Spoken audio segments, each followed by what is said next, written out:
यह भूतिया कुर्सी की कहानी है। कल्याणपुर नाम का एक गांव था। उस गांव से थोड़ी ही दूरी पर एक बहुत ही घना और डरावना जंगल था। रात के समय जो भी उस जंगल से होकर गुजरा वो कभी भी वापस नहीं आया। उसी जंगल में एक बहुत ही सिद्ध तांत्रिक बाबा रहता था। उसे तंत्र मंत्र के अलावा और कोई भी काम नहीं आता था। वह उस जंगल में रहकर भूतों से बात करता था और उनको अपने वश में कर लिया था। कभी कभी गांव में किसी की तबीयत खराब होती थी तो वो लोग उसके पास जाते थे और वह तांत्रिक अपने तंत्र मंत्र से उन लोग को ठीक कर देता था। गांव के लोगों को उस तांत्रिक पर बहुत विश्वास हो गया था। उन लोगों को लग रहा था कि तांत्रिक हमारा और हमारे गांव का रक्षक बनकर आया है। लेकिन उन्हें पता नहीं था वह तांत्रिक अपने जादू मंत्र से धीरे धीरे गांव के एक एक आदमी को गायब कर रहा था। तांत्रिक ने अपने पास एक कुर्सी रखी थी। वो कोई मामूली कुर्सी नहीं थी। जब भी वो पूजा पाठ करता था उसी कुर्सी पर बैठकर करता था ताकि वह सिद्ध तांत्रिक बन सके और जो चाहे वह कर सके। कुछ समय बाद गांव में हड़कंप मच गया कि आखिर हमारे गांव के लोग धीरे धीरे कहाँ गायब हो रहे हैं। फिर उन्हें उस तांत्रिक बाबा पर शक हुआ और एक दिन गांव के कुछ लोग उस जंगल की ओर चल दिए, ये पता करने के लिए कि आखिर हमारे गांव के लोग अचानक गायब कहाँ हो जाते हैं। वे लोग धीरे धीरे जंगल के बहुत अंदर चले गए। जंगल एकदम घना और डरावना था। थोड़ी ही दूर आगे जाने के बाद उन्हें एक रोशनी जलती हुई नजर आई।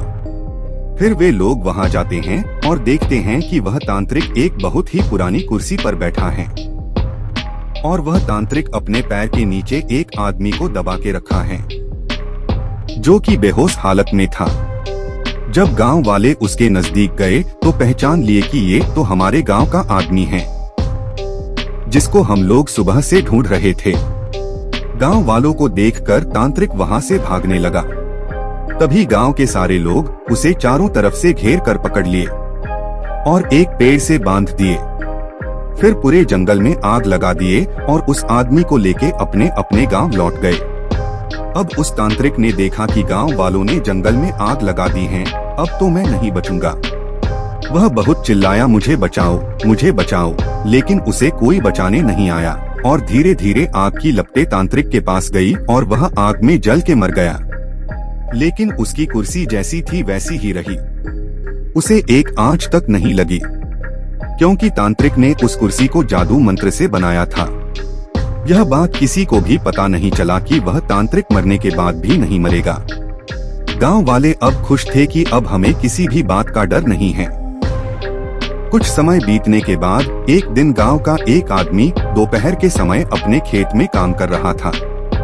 गर्मी का दिन था और उसे बहुत जोर से प्यास लगी थी। वह पानी पी के थोड़ा आराम करने के लिए उसी जंगल में चला गया जहां तांत्रिक रहा करता था। वहां जाकर देखा कि एक बहुत सुंदर कुर्सी रखी हुई है। वह देखने में बहुत लुभावनी कुर्सी लग रही थी, मगर वह एक भूतिया कुर्सी थी। वह आदमी उसे लेकर अपने घर आ गया। उस कुर्सी को देखते ही मन एकदम खुश हो जाता था। उसके घर वाले भी कुर्सी को देखकर खुश हो गए। उसे नहीं पता था कि वह अपने घर कुर्सी नहीं बल्कि अपनी मौत लेकर आया है। जैसे ही वह कुर्सी पर बैठा तभी कुर्सी ने उसे पकड़ लिया। उसके घर वालों ने बहुत कोशिश की लेकिन उसे कुर्सी से उठा नहीं पाए। देखते ही देखते यह बात पूरे गांव में आग की तरह फैल गई। गांव के लोगों ने भी बहुत कोशिश की उसे उस कुर्सी से अलग कर सके, लेकिन वो लोग भी असफल हो गए। उसे काटने और तोड़ने की भी कोशिश की लेकिन उस कुर्सी का कुछ नहीं हुआ। थोड़ी देर बाद गांव वालों के सामने ही उस कुर्सी में अपने ही आग लग गई। देखते ही देखते वो कुर्सी जलकर राख हो गई और वो आदमी तड़प तड़प कर मर गया। उसके मरते ही वो आदमी और उसकी जाली हुई राख सब के सब गायब हो गया। ऐसा लग रहा था कि यहाँ कुछ हुआ ही नहीं है। तब से ऐसी घटना हर 2 या 3 दिन पर गांव में होती गई। कभी कुर्सी तो कभी टेबल तो कभी खटिया बनकर लोगों को लुभाता रहा और उन्हें तड़पा तड़पा के मारता रहा। उस कुर्सी वाले भूत ने गांव में इतना दहशत फैला दिया कि सभी लोग गांव छोड़ने के लिए सोचने लगे। फिर एक आदमी ने इस सब से बचने का उपाय किया। वह एक साधु बाबा के पास गया और अपने गांव में होने वाली सारी घटना के बारे में बताया। दूसरे दिन सुबह सुबह ही वो साधु बाबा उस गांव में आए और सबको अपने अपने घर से घी, चावल और लाल कपड़ा लेकर आने को कहा। साधु बाबा ने उस गांव के चौराहे पर एक पूजा करवाई। साधु बाबा ने सुबह से लेकर शाम तक उस पूजा में हवन किया और सभी लोगों को उस लाल कपड़े में थोड़ा थोड़ा चावल डाल कर दिए और बोले कि इस कपड़े को सब अपने घर के दरवाजे पर लटका देना। अब से कोई तुम्हारा कुछ नहीं बिगाड़ पाएगा। सारे लोग ऐसे ही किए जैसे साधु बाबा ने बताया था।